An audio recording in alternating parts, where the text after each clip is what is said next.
Двајца пензионирани полицајци наместо да служат на државата која ги плаќа, рапортирале пред шефот на групата Грчец Шевал Муареми.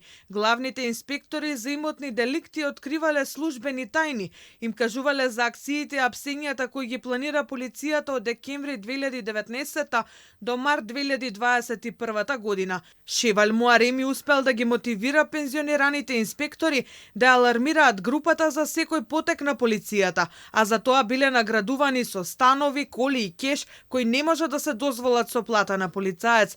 Картелот, засилен со двајца вработени во МВР, успеале да заташкаат дури 5 предмети, меѓу кои и акцијата Планина, во која главните од групата Дукјанџик од Грчец им избегаа на органите на прогонот.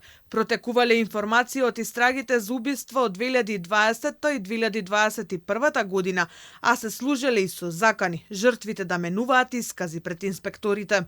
Во наведениот период, осомничените од кои двајца поранешни главни инспектори за имотни деликти, односно недозволена трговија со дрога, преку трето осомничениот за криминалната група прибавувале, пренесувале и споделувале информации за постапки што се од значење за јавната безбедност, како и за безбедносни и разузнавачки активности на државните органи.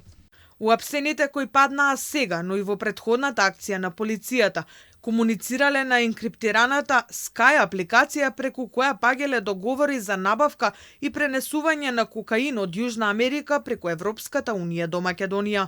Начинот на кој пријавените ги извршувале делата предизвикало штета врз работењето на државните органи во постапките за кривичен прогон на лица кои се од значење за јавната безбедност, безбедносните и разузнавачките активности на органите, како и прибирање и пренесување на информации кои не се наменети за јавна употреба, а со чие откривање се намалила ефикасноста на работењето на државните органи. Додека мрежата на Муареми се отплеткува, тој засега е само осомничен, бидејќи е во бегство и се наоѓа во Дубај. Во јули годинава беше поднесено обвинение за 5 од групата Дукјанџик од Грчец, кои се товарат за шверци и продажба на кокаин.